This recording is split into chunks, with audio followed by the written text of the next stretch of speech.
Hello दोस्तों, आपका स्वागत है रिपोर्ट इंडिया पे। आज हम लोग तत्वों का वर्गीकरण, जो कि बहुत ही इंपॉर्टेंट, जिसको हम पीटी बोलते हैं कि पीरियोडिक टेबल। क्या बोलते हैं? Periodic table. स्पेलिंग में गलती नहीं है रे, देख लेना। पीरियोडिक टेबल बोलते हैं इसको, पीरियोडिक टेबल। ध्यान रखिएगा, तत्वों का वर्गीकरण। तत्वों का, तुम लोग कॉपी खोल लो, पहला ही क्वेश्चन लिखना, पहले ही लिखना। तत्वों का धातु तथा अधातु में,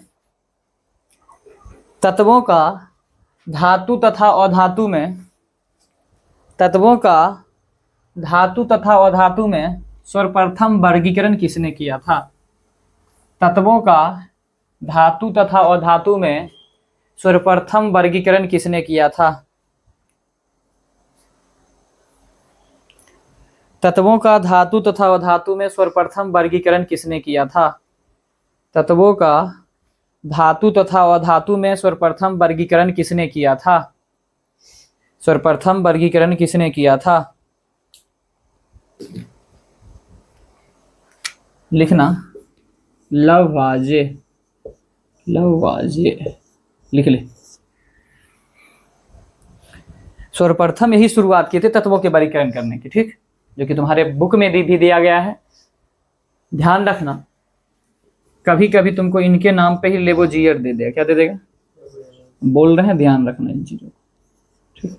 और अब कहेगा कि पीरियोडिक टेबल की शुरुआत किसने की, या बोलेगा आवर्त सारणी का जनक किसे कहा जाता है?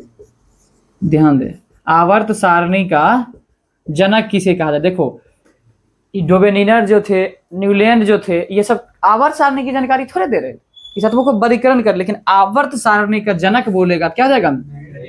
मेंडलीव। लिख ले, आवर्त सारणी का जनक किसे कहा जाता है? मेंडलीव को। रूस के थे ये। कहाँ के थे? रूस के थे। इन चीजों को ही क्लियर करना था हमें। उसके बाद तो आगे हम पढ़ेंगे ही बहुत सारी चीजों को। एक बार पढ़े हो, इसीलिए हम क्रमबद्ध तरीके से नहीं, जो भी अच्छी चीजें होंगी उनको ही देखें। उसके बाद लिखना, आधुनिक आवर्त सारणी का जनक किसे कहा जाता है? आधुनिक आवर्त सारणी का जनक किसे कहा जाता है? आधुनिक आवर्त सारणी का जनक किसे कहा जाता है? आवर्त सारणी का जनक किसे कहा जाता है? लिखना, मोसले। और मेंडलीव कब दिया था? 1869 में। और मोसले कब दिया था? 1913 में। और मेंडलीव की एक जर्मन पत्रिका प्रकाशित हुई थी 1872 में।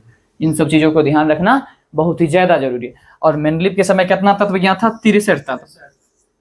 और मोसले के समय, न्यूलैंड के समय कितना हो जाएगा? 56। तो उसको भी हम पढ़ेंगे ही, ठीक, उन चीजों को हम पढ़ेंगे। बस ये तीन चीज ध्यान रखना।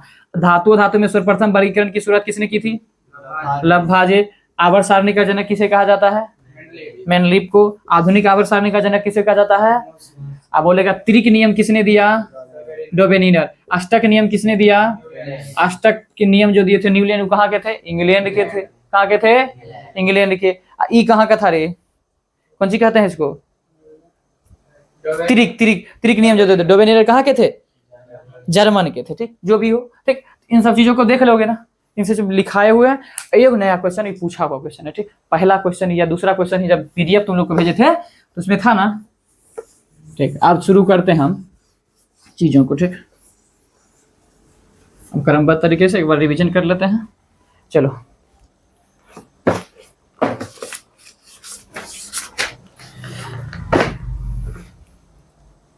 यहाँ पर दिया गया, कहता है सर्वप्रथम रसायन शास्त्र के पिता लेवोसियर ने तत्वों को धातु और धातु के रूप में वर्गीकृत। बोले थे ना, लभाजे का ही नाम क्या है? लेवोजियर। बोलेगा आधुनिक रसायन विज्ञान के जनक कौन है? लेवोजियर। कौन है? लेवोजियर। अच्छा, रसायन विज्ञान में किसके बारे में पढ़ते हैं? पदार्थ की प्रकृति के बारे में, उसमें होने वाले परिवर्तन के बारे में, उजी अभिक्रिया करता है ओकरा बारे में। ओकर बाद कुछ हम पढ़ते हैं, यहाँ लिखल रहता है सूर्य क्या ग्रह केमिस्ट्री में रहबो करता है। तो सबका अपना अपना क्या है? अलग अलग भाग है, ठीक। तो बोलेगा कि केमिस्ट्री में हम किसके बारे में पढ़ेंगे? तो हमेशा मेटर के बारे में, मेटर जो भी करेगा, चाहे कोनो कांड करे, उसी के बारे में पढ़ेंगे, ठीक। देखो, अब अभी तक कुल तत्वों की संख्या कितनी है? उसमें से 94 प्राकृतिक, कहते हैं 24 गो कृत्रिम। कितना? 118 हो गया, हो गया। इसमें 91 गो धातु, ध्यान रखना 91 गो, 7 गो उपधातु और क्या बचा 21 गो, 21 गो अधातु। परसेंट पूछेगा तो एकर 5%, एकर 79%, एकर 16%। बस इसको ध्यान रखना, समझ गया। सबसे कम कितना 5%, ध्यान रहेगा ये।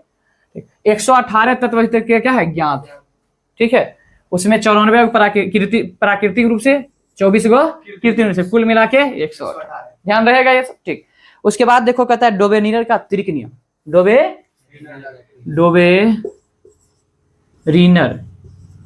का त्रिक नियम। देखो तुम लोग लिखो छोटे छोटे इसमें, अच्छा यही ना डॉक्टर वाला,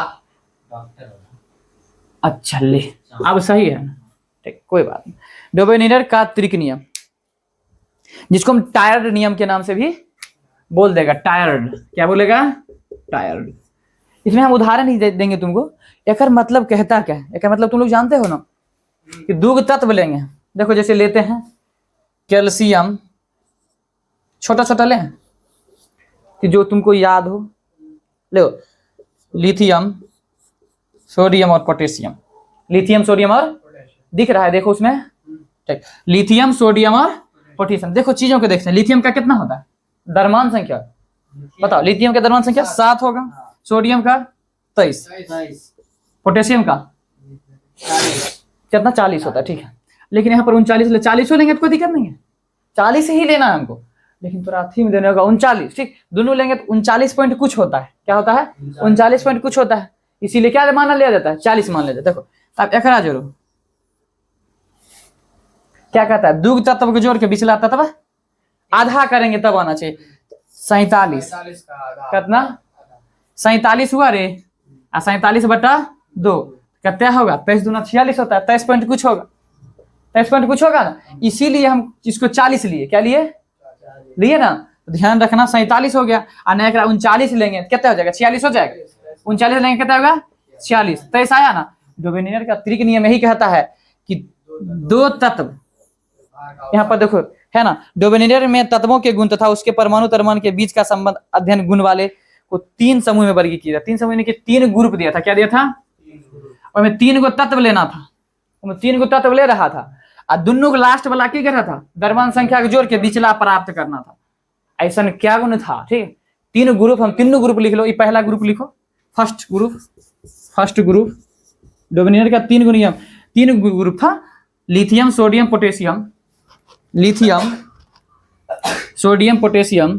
सेकेंड लिखना ग्रुप, सेकेंड ग्रुप लिखना कैल्शियम, ऐसा क्या होता है, और बरेलियम, इसको लिख लो। परमाणु संख्या जाके देख लेना, परमाणु स्ट्रोंशियम, ठीक है। कैल्शियम, स्ट्रोंशियम और बरेलियम है ना, बेरियम, ठीक है। बेरियम कितना 56, हाँ 56 ही शायद होता है, देख लेना अपना, ठीक है। उसके बाद एक और लिखना chlorine, bromine, iodine, chlorine, bromine और आयोडीन। इसी तरह से वो किए थे, इन चीजों में देख लेना तुम लोग, ठीक। इन सब चीजों को ध्यान रखोगे हो जाएगा, ठीक। और ऐसे तत्व और बहुत सारे हैं, ठीक। तीनों को ध्यान रखोगे, एक क्या हो जाएगा सोडियम, पोटेशियम और, लेकिन ध्यान लिथियम, सोडियम, इन्हें जकरा यहाँ कर देंगे तब गड़बड़ा जाएगा, तो सोडियम नहीं, लिथियम, सोडियम और पोटेशियम, कैल्शियम, स्ट्रोंशियम और बेरियम, क्लोरीन, ब्रोमीन और आयोडीन। एकर जब करें ना, एकर द्रव्यमान संख्या के जोड़ के 2 से भाग देंगे तो यह आएगा। तो बस यह क्या है त्रिक नियम था। त्रिक नियम दिया किसने, डोबेरिनर। किसने दिया, डोबेरिनर ने दिया था, ठीक। अब देखो इसी को क्या कहते हैं, टायर्ड रूल कहते हैं। क्या कहते हैं, टायर्ड रूल, ठीक। यहां तक ध्यान रहेगा। अब देखो कहता है डोबेरिनर पहले वैज्ञानिक थे जिन्होंने तत्व के गुण उनके परमाणु द्रव्यमान के बीच संबंध को दर्शाया था, परंतु डोबेरिनर त्रिक नियम द्वारा सभी तत्वों का वर्ग, यानी कि इनके नियम द्वारा सभी तत्वों का वर्गीकरण के संभव नहीं था। आयोग ध्यान रखना, टायर्ड नियम किस पे आधारित है, लिख ले।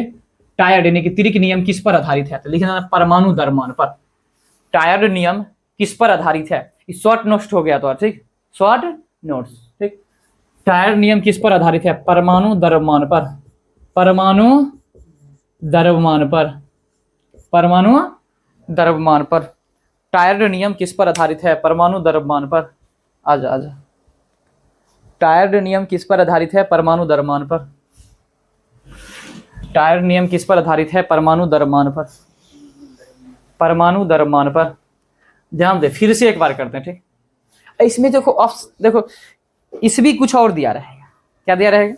कहीं पर 1817 1829। तो तुम्हारा ध्यान रखना, डोवेनियर के कभी भी ईस्वी तोरा नहीं पूछेगा। जो बोल दियो नहीं पूछेगा, ध्यान रखना। थोड़ा ईस्वी क्या कर पूछेगा, ध्यान रखना। न्यूलैंड का, इसका पूछेगा न्यूलैंड का, ध्यान रखना। 65 से 66, खाली 66 हो रहेगा तो यो मार देंगे, समझ गया? ध्यान रखना 66 ज्यादा रहता है, ठीक। तो डोवेनियर का अतिरिक्त नियम कहता था कि 3 गो तत्व है और लास्ट वाला और अंतिम वाला द्रव्यमान संख्या के जोड़ के 2 से भाग देंगे तो तीसरा आ जाएगा। फिर से देखो, लिथियम, सोडियम और पोटेशियम। एकर कहते हैं 7, एकर 23, एकर 39 लेते हैं। 39 7 कहते होगा 46, और 46 को 2 से भाग देंगे कहते होगा 23 होगा। तीसरा आ गया, ये 20 वाला आ गया। डोवेनियर का अतिरिक्त नियम यही कहता था, ठीक। और डोवेनियर का अतिरिक्त नियम क्या कहता था, ये कहीं नहीं पूछेगा, ठीक। ध्यान रख, क्या कहता था? अतिरिक्त नियम किसने दिया? डोवेनियर दिया था। किसने दिया? आप पूछ देगा, ऐसे भी दे सकता है, ये 3 को दे देगा, समझ गया? बोलेगा इसमें से कौन डोवेनियर के अतिरिक्त नियम का पालन करता है, या एक क्यों रहेगा? ये तीनों ध्यान रहेगा, हो जाएगा ना। तो बस ये तीनों ध्यान रखना, लिखा दिए, ठीक। अब देखो न्यूलैंड कहाँ के थे? इंग्लैंड के थे। कहाँ के थे? ठीक है। देखो न्यूलैंड साहब जो थे, संगीत के कितने स्वर हैं? 7। एक और दोहरा जाता था 8 हो जाता है। इसीलिए देखना, इनकर कहना था कि पहला तत्व ना 8वां तत्व के बराबर। 8वां मतलब होता है 7 गो, ध्यान रखना। 8वां मतलब 7, 9वां मतलब 8 गो, 10वां मतलब 9 गो, ध्यान रखना। तो पहला तत्व किसके बराबर होगा? 8वां तत्व, यानी पहला तत्व का गुण 8वें तत्व के गुण के समान होगा। किसने कहा? न्यूलैंड। तो न्यूलैंड को इसीलिए एक अष्टक नियम रखा गया। क्या नाम रखा गया? अष्टक नियम। तो बोलेगा अष्टक नियम किसने दिया? न्यूलैंड दिया था। कौन दिया था? कब दिया था? 65 66। लिखो न्यूलैंड से लिख के उसके बाद लिखो नीचे अष्टक नियम 65 66। न्यूलैंड अष्टक नियम 65 66। न्यूलैंड अष्टक नियम 65 66। न्यूलैंड अष्टक नियम 65 66। न्यूलैंड अष्टक नियम 65 66। न्यूलैंड अष्टक नियम 65 66।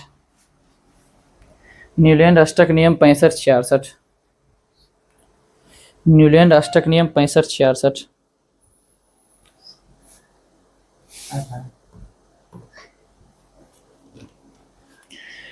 इनके समय कितने तत्व ज्ञात थे? 56 तत्व। लिख लेना, 56 तत्व ज्ञात थे। 56 तत्व ज्ञात थे। इनके समय ऑक्यूरिया गैस की खोज नहीं हुई थी। तो हाइड्रोजन किसके समान होगा? रे बता, हाइड्रोजन किसके समान होगा? फ्लोरीन के समान। किसके समान होगा? बिल्कुल सही बात बोला, तो ध्यान रखना। किसके समान होगा? तो 7 को तत्व जोड़ लेंगे। जे बोलेगा ना बाद 7 तत्व ध्यान रखना। नियोन को खोज उस समय नहीं हुआ था, हीलियम खोज ये सब ऑक्यूरिया गैस उस समय खोज नहीं किया गया था, ध्यान रखना। तो सबसे पहले न्यूलैंड ने अष्टक नियम कब दिया था? 65 से। कहाँ का था? इंग्लैंड का था। ये कहाँ का था? ये ऑक्टेव। हम बोल देते हैं ऑक्यूरिया गैस कौन कौन है। ऑक्टेव का नियम किसने दिया? न्यूलैंड दे दिया। अष्टक नियम किसने दिया? न्यूलैंड दिया। कब दिया? 65 से 66 में। इनके समय कितना तत्व ज्ञात था? 56। कितना तत्व ज्ञात था? अब ध्यान रखना, ये जो इनका सिद्धांत है, यानी कि पहला तत्व 8वें तत्व के बराबर होगा। कहाँ तक मान है? तो कैल्शियम तक। लिख ले, यह सिद्धांत कैल्शियम तक मान है। लिखो नीचे, यह सिद्धांत लिखेगा, याद होगा। यह सिद्धांत कैल्शियम तक मान है। क्या बोले? यह तत्व कैल्शियम तक मान है। और यह सिद्धांत थोरियम पर समाप्त होता है। थोरियम 56वां तत्व था इनके समय, ठीक। यह सिद्धांत थोरियम पर समाप्त होता है। यह सिद्धांत थोरियम पर समाप्त होता है। थोरियम पर समाप्त होता है। थोरियम पर समाप्त होता है। थोरियम पर समाप्त होता है। मेन यही सब था।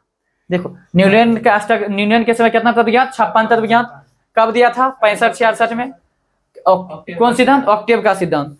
और हाइड्रोजन किसके समान होगा? फ्लोरीन के समान। एक और चीज देखो, फ्लोरीन किसके समान होगा? क्लोरीन के समान। किसके समान?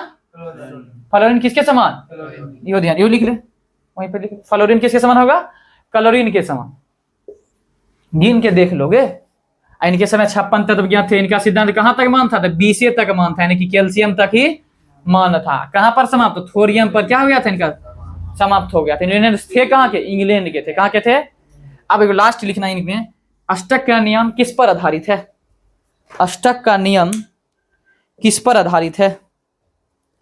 अष्टक का नियम ऐसा बढ़ते हुए परमाणु द्रव्यमान पर सजाए थे। ठीक, ध्यान रहेगा ना, दोनों बढ़ते हुए परमाणु द्रव्यमान पर। ठीक, अष्टक का नियम, अष्टक का नियम परमाणु द्रव्यमान पर आधारित है। बढ़ते हुए परमाणु द्रव्यमान लिख लोगे तो अच्छा रहेगा। अष्टक का नियम बढ़ते हुए परमाणु द्रव्यमान पर आधारित है। अष्टक का नियम बढ़ते हुए परमाणु द्रव्यमान पर आधारित है। बढ़ते हुए परमाणु द्रव्यमान पर आधारित है। बढ़ते हुए परमाणु द्रव्यमान पर आधारित है। और उसके बाद और लिखना, इनके समय अकिरिया गैस की खोज नहीं हुई थी। इनके समय अकिरिया गैस की खोज नहीं हुई थी। इनके समय अकिरिया गैस की खोज नहीं हुई थी। इनके समय अकिरिया गैस की खोज नहीं हुई थी। इनके समय अकिरिया गैस की खोज नहीं हुई थी। इनके समय अकिरिया गैस की खोज नहीं हुई थी। नोट करके लिखना, भविष्य में अन्य तत्वों की होने की संभावना व्यक्त नहीं किया गया था। भविष्य में अन्य तत्वों की, भविष्य में अन्य तत्वों की होने की संभावना व्यक्त नहीं किया गया था। भविष्य में अन्य तत्वों की होने की संभावना व्यक्त नहीं किया गया था। भविष्य में अन्य तत्वों की होने की संभावना व्यक्त नहीं किया गया था। भविष्य में अन्य तत्वों की होने की संभावना व्यक्त नहीं किया गया था। भविष्य में अन्य तत्वों की होने की संभावना व्यक्त नहीं किया गया था। व्यक्त नहीं किया गया था। चलो ध्यान दो आगे। ये था डोबिनियर और न्यूलैंड का नियम। ठीक, अब चलते मेन। तो आवर्त सारणी मेंडलीव से शुरू होती। बोलेगा आवर्त सारणी के जनक कौन है? मेंडलीव। इनका पूरा नाम क्या है? दमित्र मेंडलीव। ठीक, इन्होंने आवर्त सारणी कब दिया था? 1869 में। अब लिखो मेंडलीव की आवर्त सारणी। मेंडलीव की आवर्त सारणी।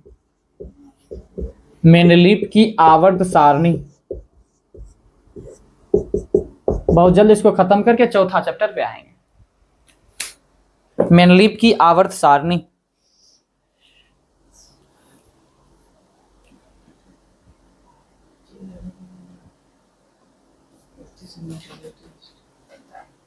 लिखना, लिखना, न्यूलैंड के अष्टक नियम से प्रेरित होकर, न्यूलैंड के अष्टक नियम से प्रेरित होकर, न्यूलैंड के अष्टक नियम से प्रेरित होकर, न्यूलैंड के अष्टक नियम से प्रेरित होकर रूसी वैज्ञानिक, न्यूलैंड के अष्टक नियम से प्रेरित होकर रूसी वैज्ञानिक मेंडलीव ने, न्यूलैंड के अष्टक नियम से प्रेरित होकर रूसी वैज्ञानिक मेंडलीव ने तत्वों के वर्गीकरण हेतु, मेंडलीव ने तत्वों के वर्गीकरण हेतु, तत्वों के वर्गीकरण हेतु एक नए नियम प्रतिपादित किए, एक नए नियम प्रतिपादित किए, एक नए नियम प्रतिपादित किए, एक नए नियम प्रतिपादित किए, जिसे एक नए नियम प्रतिपादित किए जिसे मेंडलीव का आवर्त नियम कहते हैं, जिसे मेंडलीव का आवर्त नियम कहते हैं, जिसे जिसे मेंडलीव का आवर्त नियम कहते हैं।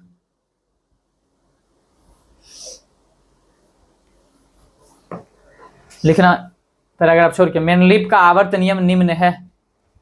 मेंडलीव का आवर्त नियम निम्न है।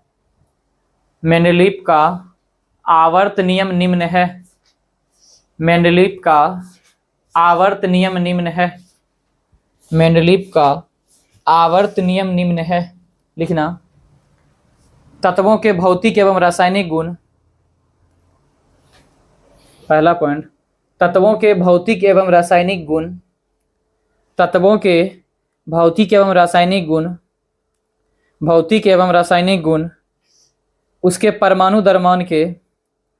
तत्वों के भौतिक एवं रासायनिक गुण उसके परमाणु द्रव्यमान के। उसके परमाणु द्रव्यमान के आवर्त फलन होते हैं। उसके परमाणु द्रव्यमान के आवर्त फलन होते हैं। उसके परमाणु द्रव्यमान के आवर्त फलन होते हैं। ध्यान दो अब इधर, यानी कि मतलब कि इनकरो जो सिद्धांत दिया गया था ये भी परमाणु द्रव्यमान पे ही आधारित है। कौन सी परमाणु द्रव्यमान, मतलब बढ़ते परमाणु द्रव्यमान। किस पे? बढ़ते हुए परमाणु द्रव्यमान पे, कर्म नहीं, बढ़ते हुए परमाणु द्रव्यमान पे। ठीक, अब ध्यान रखना इनके समय कितने तत्व ज्ञात थे? 63। लिख लो 63 तत्व। कब दिए थे ये नियम? तो लिख लेना 1869 को। 1869 को। नीचे में एक पॉइंट लिखना, आवर्त सारणी का निर्माण सर्वप्रथम मेंडलीव ने ही किया था। आवर्त सारणी का निर्माण सर्वप्रथम मेंडलीव ने ही किया था। आवर्त सारणी का निर्माण सर्वप्रथम मेंडलीव ने ही किया था। 1 2 ठीक है, आवर्त सारणी का सर्वप्रथम निर्माण मेंडलीव ने ही किया था। लिखना, लिख लिया। और इनके समय लिखना आवर्त की संख्या, अभी नहीं लिखना, ठीक, लिखो अब लिखना। मेंडलीव जो है ना, देखो इधर पीरियोडिक टेबल में देखता होगा कि क्षैतिज का था, है ना जो साइन था ना एकरा कौन चीज बोले थे? आवर्त बोले थे। क्या बोले थे? आवर्त। उदर गस्ता मैंने कि खारा वाला ओकरा कौन चीज बोले थे? उदर एकरा बोलते हैं। एकरा कौन चीज बोले थे? वर्ग। तो मेंडलीव के समय वर्ग की संख्या 8 थी। कितना थी? 8। आवर्त की संख्या 7। लिख, आवर्त की संख्या 7, आवर्त की संख्या 7 तथा वर्ग की संख्या 8 तथा वर्ग की, नीचे में लिख ले, वर्ग की संख्या 8 तथा वर्ग की संख्या 8 तथा वर्ग की संख्या 8 तथा वर्ग की संख्या 8। ठीक है, यहाँ तक कोई दिक्कत? मतलब कि वर्ग देगा या समूह देगा, कोई दिक्कत नहीं। चलो लिखो, अब कोई दिक्कत है? नहीं। ध्यान रखना, मेंडलीव के समय जो मेंडलीव भविष्यवाणी भी किया था बहुत सारे तत्व की, आगे भी तत्व आएगा। इनके समय अक्रिया गैस की खोज नहीं हुई थी, लेकिन इन्होंने जगह छोड़ दिया था, जिसके कारण थोड़ा यह क्वेश्चन पूछा जाता है कि अक्रिया गैस को अलग समूह में क्यों रखा है। यानी कि क्या बोलोगे उसमें तुम कि मेंडलीव के समय बहुत सारे तत्व की भविष्यवाणी की गई थी, यानी कि भविष्यवाणी की गई थी, इसीलिए बिना बाधित के हुए अक्रिया गैस को दाईं ओर रखा गया। कौन वर्ग में? वर्ग 18 में। उसी को क्या कहते हैं? शून्य वर्ग कहते हैं। ठीक, इस तरह से हम तुमको लिखाए होंगे भी। ठीक, अब ध्यान दो, ये तो लिखाइए दिए, ठीक है, आप लिख ले, एक और लिख ले। मेंडलीव ने, लिखो,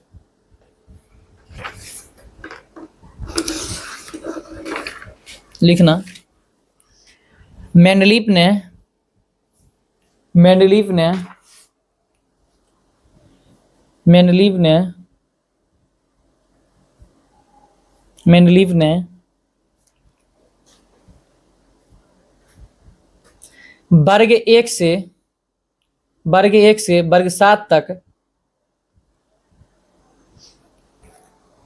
मेंडलीव ने वर्ग 1 से वर्ग 7 तक, वर्ग 1 से वर्ग 7 तक, वर्ग 1 से वर्ग 7 तक, वर्ग 1 से वर्ग 7 तक प्रत्येक वर्ग को, वर्ग 1 से वर्ग 7 तक प्रत्येक वर्ग को दो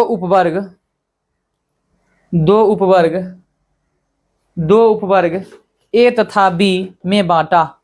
दो उपवर्ग ए तथा बी में बांटा।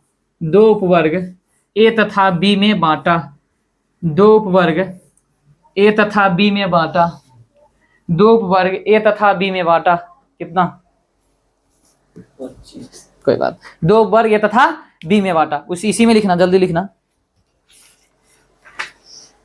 वर्ग 8 तथा, लिखना वर्ग 8 तथा वर्ग 8 तथा बाद में जोड़े गए वर्ग 0, वर्ग 8 तथा बाद में जोड़े गए वर्ग 0 को उपवर्ग में नहीं बांटा गया है। वर्ग 8 तथा बाद में जोड़े गए वर्ग 0 को उपवर्ग में नहीं बांटा गया है, को उपवर्ग में नहीं बांटा गया है, को उपवर्ग में नहीं बांटा गया है। ठीक, यहाँ तक लिख लिया।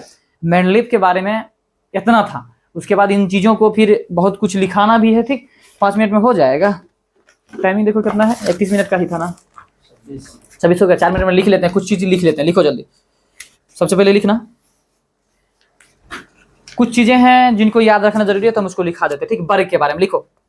वर्ग 1 का, इसको क्या कहते हैं लिखना, इसको कौन सा धातु कहते हैं, क्षारीय धातु। क्या कहते हैं, क्षारीय धातु। इसको याद रखना जरूरी, जितना बोलेंगे इतना याद करके आओगे। क्षारीय धातु, इस वजह से तो याद होना ही चाहिए तुम लोग को।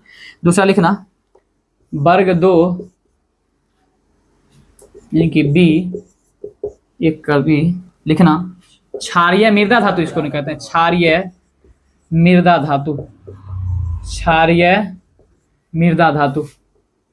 आगे वर्ग 2 का ए। ठीक है, वर्ग 2 का ए, इसको क्या कहते हैं, वर्ग 2 का ए के क्या कहते हैं बताओ। वर्ग 2 का ए को कहते हैं क्षारीय मृदा। ओह, वर्ग 1 के बी को कहते हैं क्या, सिक्का धातु। अच्छा ठीक ठीक, क्या कहते हैं इसको, सिक्का धातु या मुद्रा धातु। ठीक, इनकी 11, वर्ग 11 हो गया ना, यही ना। ठीक, अब लिखना वर्ग 2 का ए, इसको क्या कहते हैं रे, क्षारीय मृदा धातु। क्या कहते हैं, क्षारीय मृदा धातु, मृदा धातु। ठीक है, बहुत अच्छा। उसके बाद क्या आ जाएगा, उसके बाद इंपॉर्टेंट जो होगा ना, वर्ग 6 का ए मतलब वर्ग 16, वर्ग 16 क्या, चालकोजन कहते हैं, चालकोजन। 4 का ए, 4 का ए मतलब 14, 14 मतलब कार्बन ग्रुप, कार्बन। 7 का ए मतलब वर्ग 17, वर्ग 7 का ए मतलब वर्ग 17 मतलब हेलोजन ग्रुप, हेलोजन ग्रुप। उसके बाद वर्ग 8 लिख लो, प्लेटिनम धातु। इसको नहीं भी देखो, वर्ग 0 यानी कि वर्ग 18 यानी कि 0 वर्ग, इसका क्या हो जाएगा, शून्य वर्ग। कौन बोला